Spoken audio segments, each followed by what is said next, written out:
வணக்கம் friends, welcome to JC builders Virudhunagar Sathyanesan. நாம் தொடர்ச்சியாக தினமும் ஒரு டிப்ஸ் கொடுத்துக்கிட்டு இருக்கிறோம். கண்டிப்பாக நிறைய பேருக்கு யூஸ்ஃபுல்லாக இருக்குது, உங்களுக்கும் பயனுள்ளதாக இருக்கும். வாங்க வீடியோக்குள்ளே போகலாம். பூச்சி வேலை ஸ்டார்ட் பண்ண போகிறோம். இதுக்கு முன்னாடி எல்லா வேலையும் முடிச்சிட்டோம். நிலஜன்னல் வைக்கிறது, செல்ஃபு, கப்போர்டு ஒர்க்கு மற்றும் எலக்ட்ரிக்கல் பாக்ஸு, சீலிங்கில் புள்ளி வைக்கிறது, எல்லா வேலையும் நம்ம முடிச்சிட்டோம். இனி அடுத்து பூச்சி வேலை வந்து எப்படி பூச போகிறோம் என்பது குறித்து அந்த வீடியோவில் சொல்ல போகிறேன். உள்ளே இப்போ எங்கேயுமே பால் வச்சு தேய்க்கிறது கிடையாது. ரப்பு பூச்சி தான் பூசிக்கிட்டு இருக்கிறோம். பால் வச்சு தேய்க்கிறது ஃபியூச்சரில் வெடிப்புகள் நிறையா வருது. அதனால் பால் வச்சு எங்கேயுமே தேய்க்கிறது இல்லை. இப்போ எல்லாமே ரப்பு பூச்சி தான். உள்ளே சீலிங்கில் பூசி நல்லா தேய்ச்சிட்டு ஸ்பாஞ்சு போட்டு விட்ருவோம்.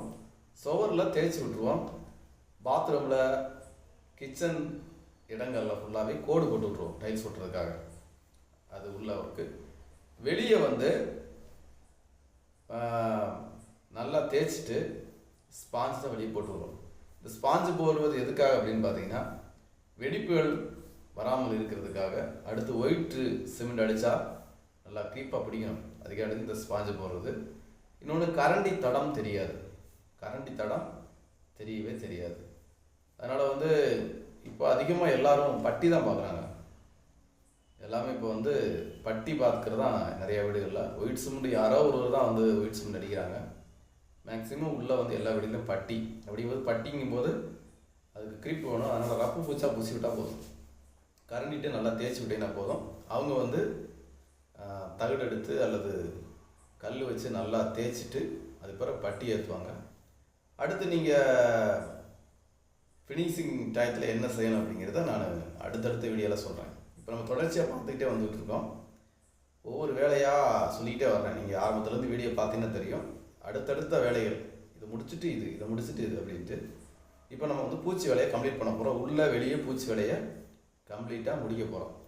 உள்ள ரப்பு பூச்சி, சீலிங்கு, லாப்ட்டு, ஸ்டேர் கேஸு வருகிற இடத்துல ஃபுல்லாகவே தேய்ச்சிட்டு அடியில் ஸ்பாஞ்சு, வெளியில் ஃபுல்லாகவே ஸ்பாஞ்சு போட்டு தேய்ச்சி ஃபினிஷிங் பண்ணிட்டு. ஓகே, இந்த வேலையை கம்ப்ளீட்டாக முடிக்கிறோம். இன்றைக்கி முடிக்கிறோம். நாளைக்கு என்ன செய்யணும் அப்படிங்கிறத நாளைக்கு வீடியோவில் சொல்கிறேன். இன்னொரு விஷயம், இந்த பூச்சி வேலை நடந்துக்கிட்டு இருக்கும்போது வாட்டர் கேரி நடந்துக்கிட்டே இருக்கட்டும். அதை விட்டுறாதீங்க. ஒரு சைடு பூசினாலும் இன்னொரு சைடு நினச்சிக்கிட்டே இருக்கணும்.